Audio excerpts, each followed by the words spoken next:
Olá, segunda série, tudo bem? Espero que vocês estejam bem, estejam se cuidando. E agora a gente vai para o capítulo 8, que fala sobre o estudo dos gases. Provavelmente você já viu esse conteúdo lá na química, tá? Mas aí a gente vai ver aqui na física também, com alguns detalhezinhos a mais ou a menos, tá?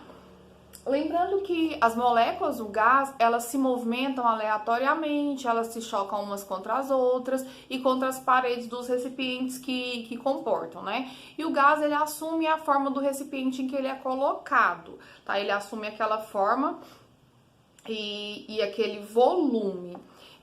Uma coisa que a gente consegue notar no gás é a capacidade de compressão e de expansão. Por exemplo, eu tenho aqui uma seringa comum, dosadora. E aí eu vou tirar a tampinha dela, ela tá vazia, e aí eu vou colocar gás aqui dentro, tá? À medida que eu puxo, o êmbolo vai se movimentando e aí ela vai ocupando, o gás vai ocupando todo esse espaço. À medida que eu aperto de volta, saiu. Então eu vou colocar uma certa quantidade de gás aqui e vou tampar. Tá? E aí eu tenho aqui uma quantidade. Eu posso comprimir até um certo ponto. Gente, eu vou segurar que eu tô com medo do negócio pular aqui. E aí eu posso comprimir o gás até um certo ponto.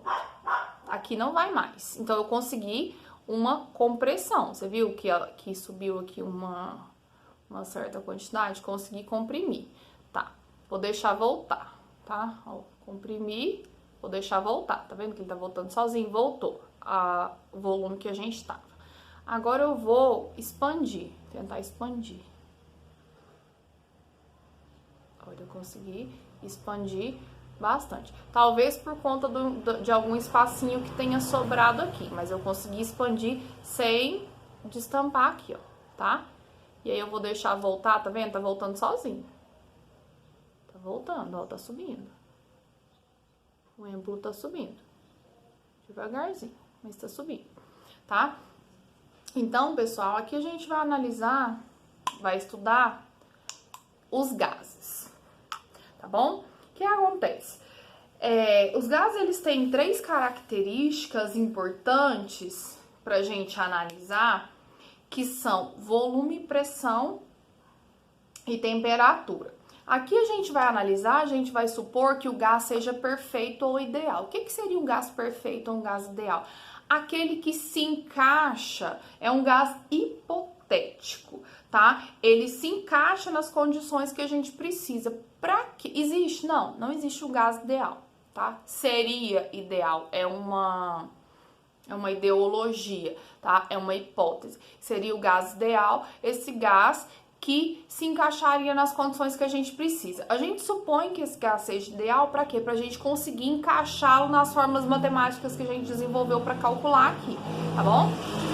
Então, para encaixar nas fórmulas matemáticas, para calcular e para entender melhor, a gente chama esse gás de ideal, a gente supõe que ele seja ideal. Então, sempre que você for fazer um exercício, vai falar assim, supondo que o gás ideal, tal, tá bom? Gás ideal ou perfeito. Geralmente fala-se mais o ideal. Então, essas 3 grandezas que caracterizam o gás são pressão, representado pelo P, volume, representado pelo V maiúsculo, porque o V minúsculo representa a velocidade, a gente não quer se confundir. E temperatura. Essa temperatura aqui é representada pelo T maiúsculo, porque o T minúsculo é de tempo. O T, ele representa a temperatura em Kelvin, tá? Quando a gente representa a temperatura em Celsius ou Fahrenheit, é θ, né?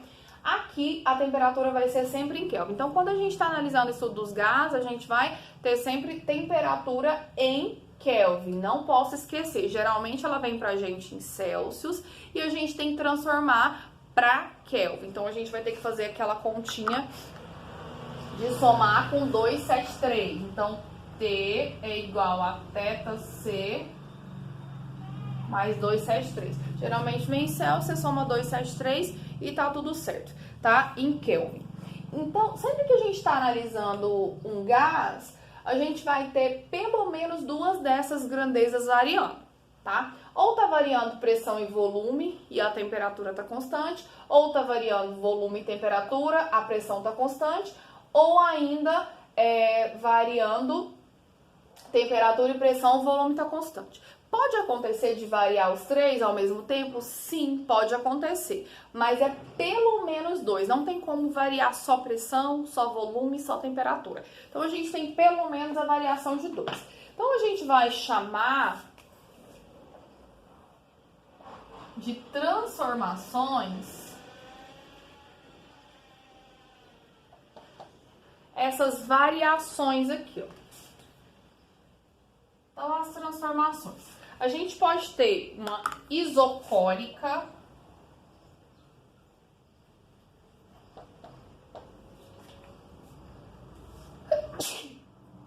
desculpa, alergia, tá, gente? Não.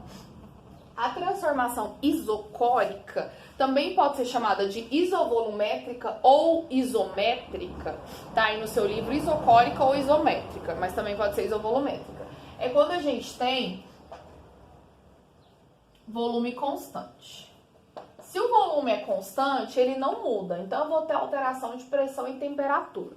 A pressão e a temperatura são grandezas diretamente proporcionais, tá? Então a gente vai analisar aqui usando razão e proporção.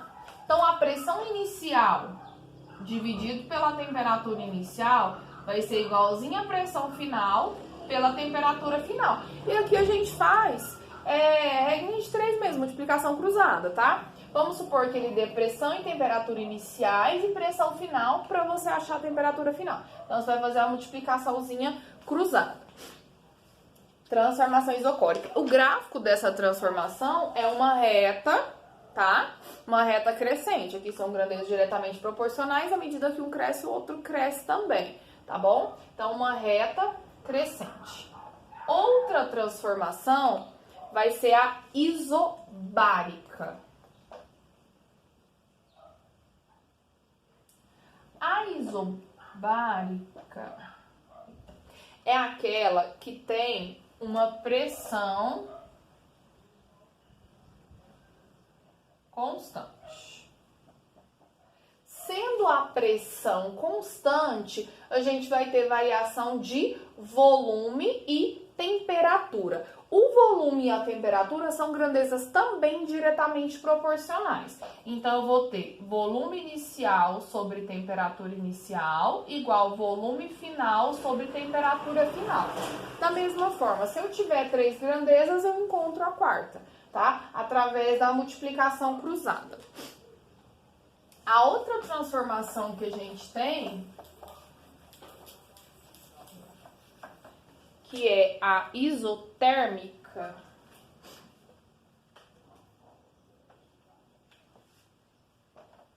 é aquela onde a temperatura é constante.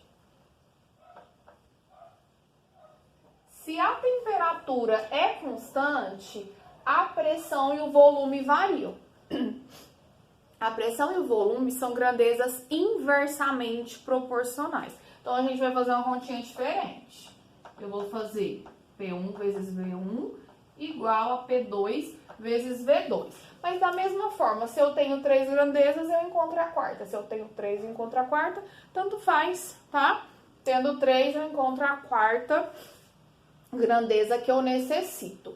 Aqui, o gráfico, ele vai ser uma curva, tá? Depois você dá uma olhadinha aí no seu livro, que tem os desenhos todos aí, tá? Então, vai ser uma curva, o gráfico da isotérmica. Usa muito falar uma isoterma, tá? Agora, pessoal, a gente já vai lá para a página 171, que fala do conceito de mol e do número de Avogadro. O que acontece? O que é mol? Às vezes a gente usa... Às vezes não, a gente usa bastante, tipo dúzia,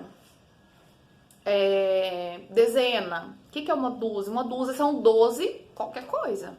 Pode ser uma dúzia de bananas, uma dúzia de ovos, que a gente usa bastante, né? Ovos como dúzia, uma dúzia de pessoas, enfim. Uma dúzia são 12 qualquer coisa. Uma dezena são 10 coisas também, 10 objetos. Um mol é um grupo, assim como uma dezena é de 10, uma dúzia de 12. Um mol é um grupo. É um grupo de aproximadamente 6,02 vezes 10 a 23 objetos. Muita coisa, né? Esse númerozinho aqui é chamado de número de Avogadro, tá? Avogadro. Provavelmente você já viu na química, mas a gente vai rever. A gente usa muito também 6 vezes 10 a 23, usa bastante, porque a variação aqui depois da vírgula é bem pequena. Então, 6,02 vezes 10 a 23 é o número de Avogadro. Então, esse mol, esse pacotinho de coisas, é 6,02 vezes 10 a 23 coisas. Então, quando eu falo um mol de moléculas de hidrogênio, por exemplo, eu tenho 6,02 vezes 10 a 23 moléculas, tá bom? Então, quando eu falo em mol, eu falo num pacotinho de 6 vezes 10 a 23 alguma coisa. Para saber quantos mols eu tenho numa certa situação, num certo montinho de coisas, eu vou dividir a massa dessa coisa pela massa molar, tá? Então, aqui vai ser o número de mols. Aqui vai ser a massa total e aqui a massa molar, que é a massa por molécula. Tá bom? Assim a gente calcula quantos mols eu tenho em alguma situação. Por exemplo, a massa molar do oxigênio, O2, vale 32 gramas por mol. Portanto, na massa de 96 gramas de oxigênio, vai ter quantos mols? 96 gramas é o total. A massa molar é 32. Quando eu divido 96 por 32, eu vou ter um número de 3 mols, tá? A unidade de medida é mol mesmo, tá? M-O-L, igual o valor que a gente fala. Certo, pessoal? Então, aqui tá o conceito de mol e o número de Avogadro.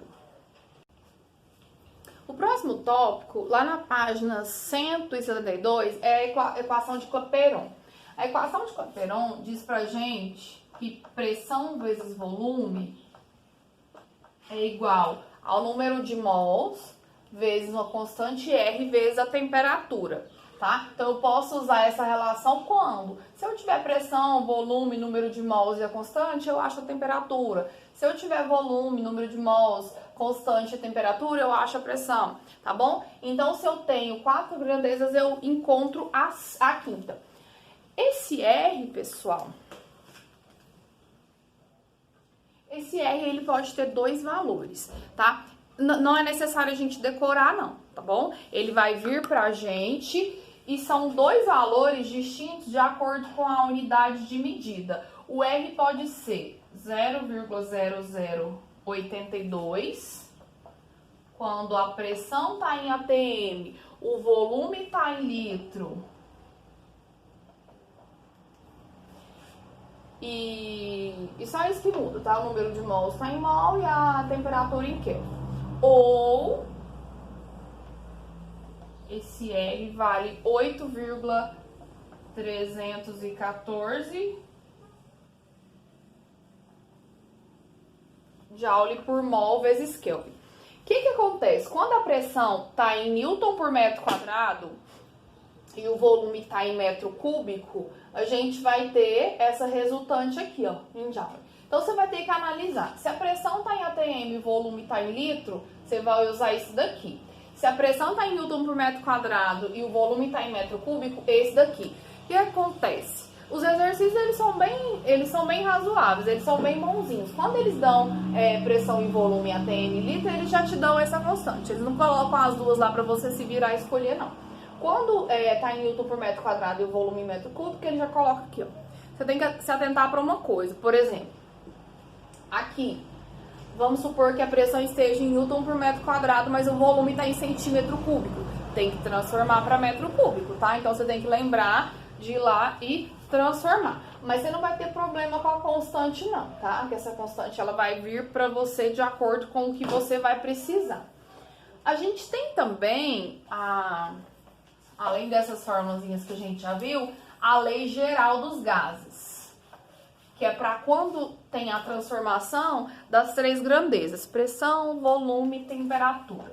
Então vai ficar P1 vezes V1 sobre T1 igual a P2 vezes V2 sobre T2, que é a lei geral dos gases perfeitos, tá? Você pode usar só essa. A pressão é constante? Cancela a pressão, fica VT, VT. A temperatura é constante? Cancela a temperatura, fica PV, PV.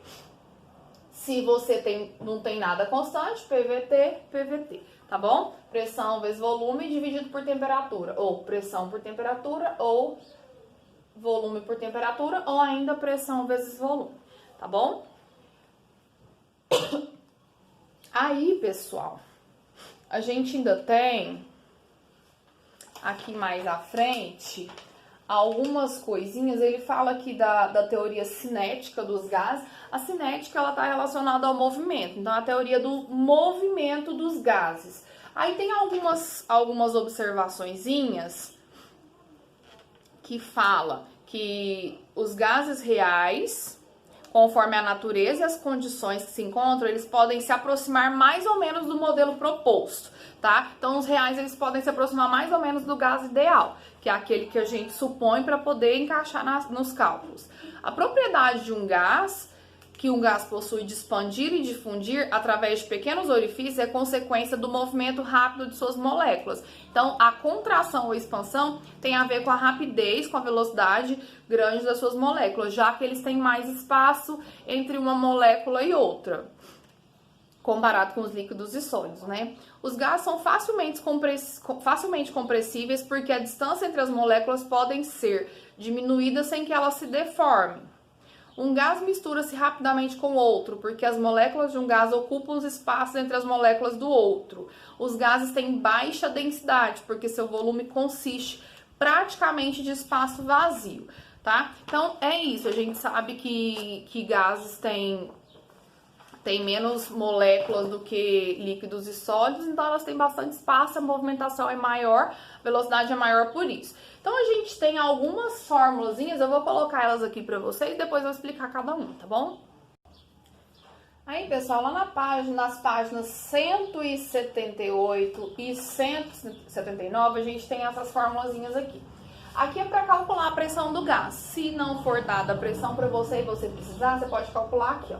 1/3 vezes a massa vezes a velocidade do gás ao quadrado dividido pelo volume, tá? O V maiúsculo é volume e o V minúsculo é velocidade. E aqui a massa do gás. A energia cinética do gás. A energia cinética do gás todo. 3/2 vezes número de mol, constante R, e a temperatura, tá bom?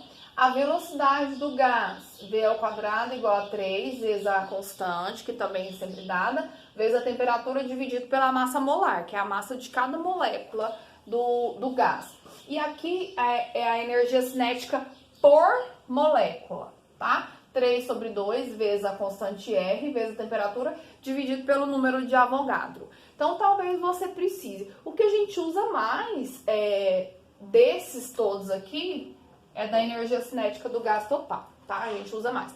E daqueles outros a gente usa PVT bastante e PV e NRT também a gente usa um cadinho, tá bom?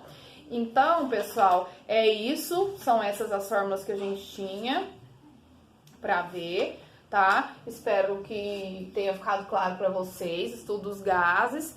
E vou mandar as atividades. Qualquer dúvida que tiver ficado, tanto na explicação quanto na hora da resolução das atividades, pode mandar a pergunta pelo e-mail ou naquele grupo de tira dúvida que a gente criou, tá bom? Tchau, tchau, um abraço.